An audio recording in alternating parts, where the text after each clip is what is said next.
বিসমিল্লাহির রহমানির রহিম। আসসালামু আলাইকুম সুপ্রিয় ভিউয়ার্স, আশা করি সবাই ভালো আছেন।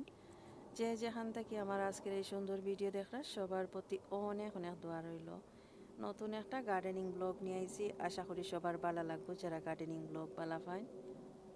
আজকের ভিডিও শেয়ার করি। আর এই যে দেখতে পারা একটা চারা আছে, লাউয়ের চারা।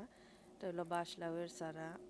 ফেব্রুয়ারি মাসের মাঝামাঝি সময় আমি চারা করছিলাম জাস্ট একটু টেস্ট করার লাগি। আমি বাই করি আনছি বীজ থাকি চারা হয় কি না এই কারণে করছিলাম। দুইটা বীজ রাখছিলাম, একটা গাছ উঠিছে আর একটা উঠিছে না। তো ও যে দেখতে পারা একটা গাছও খুব সুন্দর মাশাআল্লাহ চারা হইছে। আর এখন লতও বাইর হয়ে গেছে, এই যে সুতার মতো বাইর হইছে। এখন সাপোর্টের দরকার।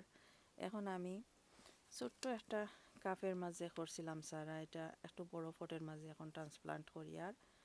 আর এটা একটা ওয়েবসাইট থেকে আনছি। ওয়েবসাইট বলতে একটা ইউটিউবার ইউটিউব চ্যানেল বিলেত বিলাস, তার ওয়েবসাইট থেকে এটা বাই করে আনছি, বীজ বাই করে আনছি। তো বীজ বাই করার পরে আমি চারা করছি, আরও ছোট্ট ছোট দুইটা চারা এখন নতুন করে আবারও করছি। এগুলো এখনও বড় হয়েছে না, ছোটো রয়েছে। আর এই যে ছোটো গ্লাসের মাঝে আমি চারা করছিলাম, এখন চাই আর একটু বড় ফটের মাঝে দিয়া দিতাম। এই যে ফট, এই ফটের মাঝে আমি দিয়া দিব একটা গাছ। দিলে এই ফটের মাঝে একটা গাছ যদি দেই তাহলে হেলথি হইব, মজবুত হইব চারা। আজকে মার্চ মাসের 30 তারিখ। এপ্রিল মাস এখনও আছে। এপ্রিল মাসের মাঝে এই গাছ অনেক বড় হয়ে যাব ঘরের ভিতরে। আর গড়ে আসিল, এখন গার্ডেনে নিয়ে আইছি মাটি, নতুন করে ফটের মাঝে মাটি দিয়ে গাছটা লাগাইয়া নিমু। সবাই কম বেশি জানেন যারা গার্ডেনিং করেন কিভাবে ফট পরিবর্তন করেন।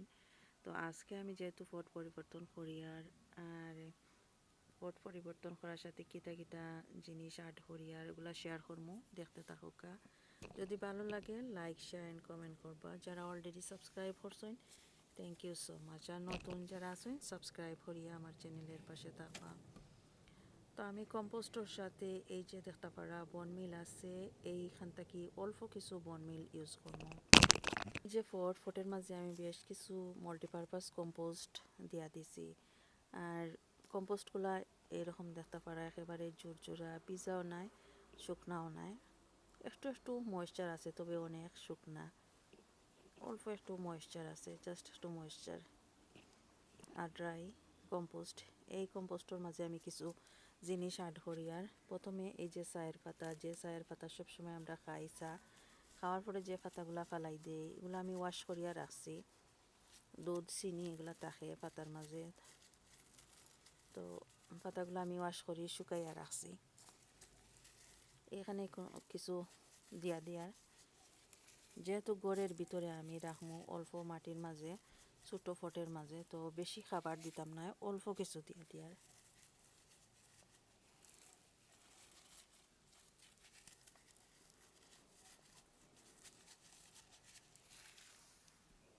আমি অ্যাড করি আর কিছু বনমিল, অল্প কিছু বনমিল দিয়ার।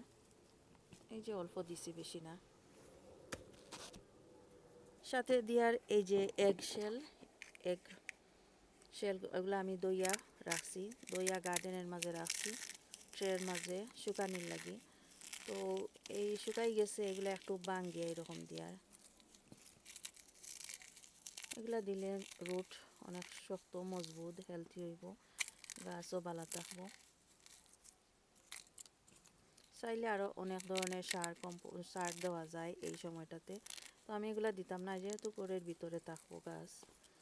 তো ঘরের ভিতরে অনেক সময় বেশি সার অনেক কিছু দিলে শিকড়গুলা নষ্ট হয়ে যায়। এখন আর কিছু দিয়ার না, ওগুলা দিয়া শুধু মিক্স করিয়া নিমু। আর যখন পানি দেওয়ার দরকার হইব তখন আমি চাউল দোয়া পানি, রাইস ওয়াটার যেগুলা, অথবা ডাল, ওগুলা দোয়া পানি আমি ইউজ করতাম পারবো, কোনো অসুবিধা হইতো নাই। গাছ আরও হেলথি থাকবো। ছোটো গাছের মাঝে এগুলো ইউজ করি না, চাউল দোয়া বা ডাল দোয়া পানি।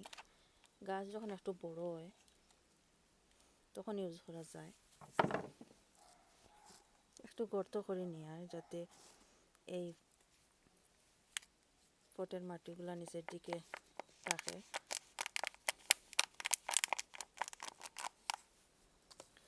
শিকড় অনেক সুন্দর, হেলদি, মজবুত। বিসমিল্লাহ। উপর দিকে আরও কিছু কম্পোস্ট আমি দিয়ার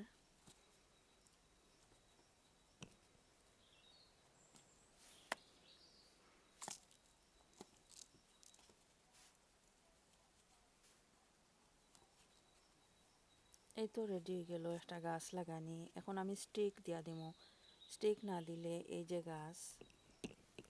এই গাছ সোজা হইয়া থাকতো না, পড়ে যাইব, ভাঙি যাওয়ার সম্ভাবনা বেশি।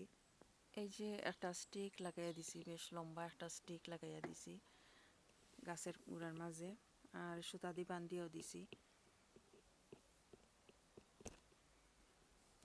তো আশা করি আর 2 সপ্তাহের মাঝে গাছ বেশ হেলদি, মজবুত হইব। 2-3 সপ্তাহ পরে অবশ্যই শেয়ার করবো আমার গাছ কীরকম হয়েছে। এখন আমি ঘরের মাঝে নিয়ে আর এই গাছ, এই যে ঘরের মাঝে উইন্ডো সেলের মাঝে রাখছি আমি গাছ আনিয়া। এইখানেই থাকবো, এইখানেই বড় হইব। আরও যখন বড় হইব তখন আরও বড় ফটের মাঝে দিয়া দিব। আর এখন এভাবেই থাকবো এই উইন্ডো সেলের মাঝে।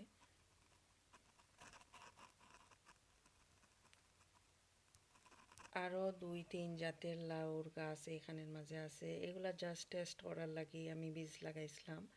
এগুলা টিকটক থেকে বাই করিয়ে আনছি বীজ।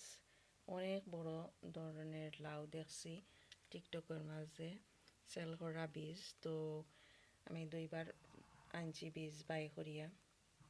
আনার পরে এখানের মাঝে টেস্ট করার লাগি জাস্ট উঠে কিনা দেখতাম, এই কারণে প্রথম লাগাইছিলাম। মাশাআল্লাহ গাছ একটু ইয়া বড় এগুলা। আর এই যে দেখতে পারা আমার ঘরের আরও অনেকগুলা লাউর বীজ থাকি চারা করছি। এগুলা অনেক লেট হয়ে গেছে চারা করতে, তবুও 1 মাস 1.5 মাস আছে, 6 উইকস আছে এগুলা বড় হইতে। আশা করি এগুলা বড় হয়ে যাব রোপণ করার আগে। যদি ভালো লাগে লাইক, শেয়ার এন্ড কমেন্ট করবা। যারা অলরেডি সাবস্ক্রাইব করছেন থ্যাংক ইউ সো মাচ।